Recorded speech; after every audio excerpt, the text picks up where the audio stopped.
आपके जरासीम कमज़ोर क्यों हो जाते हैं या आपके जरासीम ख़त्म क्यों हो जाते हैं। अस्सलाम वालेकुम जी, मैं हूं डॉक्टर कायनात और आज हम बात कर रहे हैं जरासीम की कमज़ोरी के ऊपर कि किसी भी हेल्दी मैन के अंदर जरासीम क्यों कमज़ोर हो जाते हैं, कम क्यों हो जाते हैं, इसकी क्या वजूहात हैं और इससे कुदरती तौर पर किस तरह बचा जा सकता है या इसको कुदरती तौर पर किस तरह इन्हेंस किया जा सकता है, इसके नेचुरल ट्रीटमेंट्स क्या हैं। बेसिकली आपको पता होना चाहिए कि जरासीम होते क्या हैं। इनको मुख्तलिफ ज़बानों में मुख्तलिफ नामों से पुकारा जाता है। हम बात कर रहे हैं सेमन्स की, जो मादा हयात है उसके अंदर जो मादा तौलीद है उसकी बात कर रहे हैं कि वो क्यों कम हो जाता है, उसकी मोर्टेलिटी क्यों कम हो जाती है, ठीक है, जिसको हम ये बोलते हैं एक्टिव मोटाइल्स जो हैं वो क्यों कम हो जाते हैं या पुअर मोटाइल क्यों बढ़ जाते हैं, जो स्लगिश हैं वो क्यों बढ़ जाते हैं, ये जो लेटरल हैं वो क्यों बढ़ जाते हैं और फिर इनके अंदर गुड मोर्टेलिटी क्यों रोज़ बरोज़ कम होने लग जाती है। अच्छा, अब ये तो चीज़ें होगी कि ये क्यों होती हैं और इनके रीजंस क्या हैं, ये इनको क्या बोला जाता है। सबसे पहले मैं आपको बताती हूँ कि इनको जो मेजरमेंट्स हैं, जो सेमन एनालिसिस की या जरासीम की जो रिपोर्ट करवाई जाती है उसके अंदर इनको मेजर किया कैसे करते हैं। इसके दो मेजरमेंट्स हैं, एक को आप लेटेस्ट वर्जन कह सकते हैं और एक है ओल्ड वर्जन। ओल्ड वर्जन में जो मादा हयात है वो मैक्सिमम 10 to 15 ml होना ज़रूरी है और उसमें पर ml के अंदर 60% एक्टिव मोर्टेलिटी, गुड मोर्टेलिटी जो है वो मौजूद होना ज़रूरी होता है विद गुड मॉर्फोलॉजी। मॉर्फोलॉजी कहते हैं जरासीम की साख्त को कि वो किस शक्ल के हैं, क्या वो पूरे हैं, उनका मुंह पूरा है या उनकी जो दुम है वो कटी हुई तो नहीं है, ठीक है। इस तरह की जो मॉर्फोलॉजी है वो उसमें लाजमी चेक की जाती है जब हम एक्टिव मोर्टेलिटी को मार्क कर रहे होते हैं।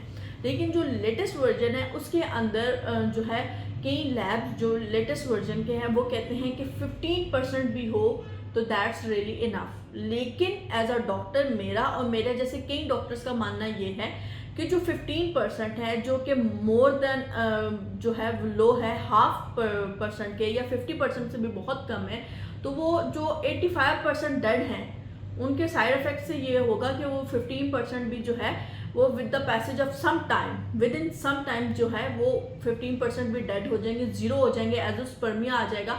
तो फिर उसका कोई इलाज हमारे पास या कहीं पर भी दुनिया में मौजूद नहीं है, ठीक है। तो ये तो हो गए कि इसको मार्क किस तरह किया जाता है और इसकी क्या लेवलिंग है। अब बात करते हैं इसके रीजंस के ऊपर कि ये क्यों होती है और इसका क्या मसला है। सबसे पहले वो लोग जो घर से दूर रहते हैं, जिनका खाना घर का नहीं होता, जो मेस से या जो ऐसा आप कह लें कि बैड क्वालिटी जिनकी होती है, जो वो खाने इस्तेमाल करते हैं, उनके अंदर ये मसला बहुत ज़्यादा पाया जाता है। देन मोस्ट कॉमन जो चीज़ है वो है एज फैक्टर। एज फैक्टर की वजह से भी with the passage of time जब आपका अपने ग्रीटिंग टाइम में, अपने पार्टनर में या आपके सेक्सुअल एम्पावरमेंट में या आपका रोमांस में इंटरेस्ट कम होने लग जाता है, वैसे ही आपका टेस्टोस्टेरोन लेवल भी गिरने लग जाएगा और साथ ही आपकी स्पर्म काउंट भी कम होने लग जाती है, ठीक है। ये दो रीजंस हो गए। अब आप ये देखें कि वो लोग जो घर से दूर रहते हैं उनके अंदर ये मसला बहुत ज़्यादा पाया जाता है बनिस्बत उन लोगों के जो घर के खाने खाते हैं और जो अपने पार्टनर के करीब रहते हैं। दूसरी बात यह है कि कुछ लोग होते हैं जो घर से दूर रहते हैं, उनके अंदर ये मसला पाया जाता है, लेकिन उन लोगों की निस्बत ये मसला कम पाया जाता है जो घर से दूर भी होते हैं और खाना भी बाहर का खाते हैं। अब ये इन दोनों में डिफरेंस क्या है, एक वो जो घर से दूर है, खाना भी बाहर का खा रहे हैं, एक जो घर से दूर है लेकिन वो अपनी एफर्ट्स को पुट करते हैं और वो कोशिश करते हैं कि वो अपने लिए खुद से कुछ, जहाँ पे उनकी रहाइश है वहीं पर वो कुछ बनाएं और वो खा लें। तो इन दोनों के अंदर as compare to each other जो ये इशू है वो कम पाया जाता है। Then masturbation. मास्टरबेशन एक ऐसी चीज़ है, जलक एक ऐसी चीज़ है जो कि आपके अज़ूए तनस्सल की वेन्स को बहुत ज़्यादा एक्स्ट्रा सेंसिटिव कर देती है, जिसकी वजह से जरियान और एहतलाम का मसला, या आप ये बोल सकते हैं कि प्री मैच्योर एजुकेशन जो क़िबल वक्त इंजाल है उसका मसला बहुत कॉमन हो जाता है। ऐसे में क्या होता है, जो मादा हयात है, मादा तौलीद है, वो पतला हो जाता है, और जब वो पतला होने लग जाएगा तो ऐसे में उसके स्पर्म्स जो हैं वो भी कम होने लग जाते हैं।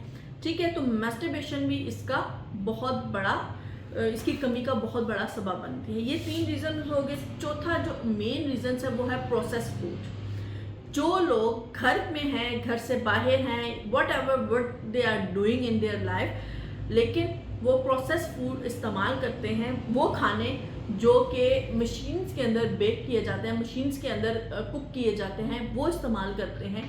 ऐसे में उन लोगों के अंदर भी ये मसला बहुत ज़्यादा कॉमनली पाया जाता है। अच्छा, एक और चीज़ ये है कि आजकल हमारे घरों में एक चीज़ मौजूद है जो कि हमारी आसानी के लिए थी, लेकिन हमने उसका इस्तेमाल बेजा कर दिया, वो है ओवन। हम लोग क्या करेंगे, खाना बन गया, एट दैट टाइम हमें भूख नहीं है, हमने क्या करना है, उस खाने को हमने ओवन में रख के गर्म करना है और उसको खाना है। उसकी वजह से भी उसके अंदर कुछ हार्म केमिकल्स जो हैं वो शामिल हो जाते हैं और उससे क्या होगा कि खाने के जो गुड बेनिफिट्स हैं वो कम हो जाएंगे और उसके अंदर जो है उसकी क्वालिटी में फ़र्क आ जाता है, जो कि हमें प्रॉपर इतनी इन्हेंसमेंट नहीं देता कि हम जो है हमारी बॉडी हमारी रोज़मर्रा की ज़िंदगी पे भी काम कर सके और हमारे एसाब को भी मजबूत रख सके और साथ ही साथ हमारी जो सेक्सुअल एम्पावरमेंट है उसको भी बरकरार रख सके। ठीक है, फिर इसके बाद अगर आप चाहते हैं, ये सारे वजूहात होगी कि क्यों होते हैं, और ये बहुत कॉमन चीज़ें हैं जो हर एक की लाइफ में बहुत कॉमनली पाई जाती हैं। और ये मैंने जब से मैं प्रैक्टिस कर रही हूँ और मेरे पास जब से मैं इन मरीज़ों को चेक कर रही हूँ, तो मैंने इन सब पे ये मुकम्मल रिसर्च की है और ये मेरे पास प्रूफ भी है कि ये लोग वाकई ही इनके जो लाइफस्टाइल है वो बहुत ज़्यादा डैमेज होता है। अच्छा, अब आपने इनको नेचुरल बूस्ट कैसे करना है? इनका सबसे बड़ा जो नेचुरल बूस्ट है वो है सब्जियाँ। हरी सब्जियाँ, हरे फल जो हैं वो सेमन को बूस्ट करने के लिए बहुत अच्छे बूस्टर का काम करते हैं। आप अदरक का इस्तेमाल करें, लहसुन का इस्तेमाल करें, खीरे का इस्तेमाल करें, प्याज का इस्तेमाल करें, या फिर आप जो मसाला जात में लौंग का इस्तेमाल है, ये आपके सेमन को भी बढ़ाती हैं, मर्दाना कमज़ोरी को भी ख़त्म करती हैं, या फिर जो मैस्टरबेशन की वजह से बीमारियां पैदा होने लग गई हैं या पैदा हो चुकी हैं उनको भी काफ़ी हद तक कंट्रोल करती हैं। इसके अलावा फल, जूसेस या इस तरह के शरबत, इस तरह की ताकत वाली चीज़ें जो कि आपके इम्यून सिस्टम को स्ट्रॉन्ग करती हैं, वो भी आपको सेक्सुअल एम्पावरमेंट के साथ हेल्प करती हैं। ठीक है, अब एक और चीज़, जब आप किसी डॉक्टर के पास जाते हैं अपना इलाज करवाने के लिए, तो सबसे पहले अपने डॉक्टर को मुकम्मल सच बताएं, क्योंकि आधा झूठ या आधा सच जो है वो जानलेवा होता है। तो सबसे पहले you have to tell truth to your doctor, then आपने टू द पॉइंट बात करनी है ताकि आपका डॉक्टर आपकी बात को ध्यान से सुने। जब आपके डॉक्टर को ये महसूस होता है कि अगला बंदा मुझे कहानियाँ ज़्यादा सुना रहा है, तो वो आपकी बात को इतना सीरियस नहीं लेते। और दूसरी बात यह है कि आपने हमेशा मुकम्मल हिस्ट्री बतानी होती है। अगर आप अपना टेम्पररी फेज बताते हैं तो वो डॉक्टर भी आपको टेम्पररी मेडिसिन देगा, जिससे आपका इलाज मुकम्मल तौर पर नहीं होगा और आफ्टर सम टाइम आप दोबारा से इसी मसले में मुब्तला हो जाएंगे। टू द पॉइंट बात करना, साफ गोई करना और अच्छे मुनासिब अल्फाज का चुनाव आपको बहुत सी परेशानियों से बचा सकते हैं। उम्मीद है कि ये मेरी वीडियो आपके लिए बहुत ज़्यादा बेनिफिशियल होगी। इसको लाइक एंड शेयर ज़रूर कर दीजिएगा, साथ ही साथ मेरे चैनल को सब्सक्राइब कर दें। मेरी आने वाली वीडियो तक अपना बहुत सारा ख्याल रखिएगा। अल्लाह हाफिज़।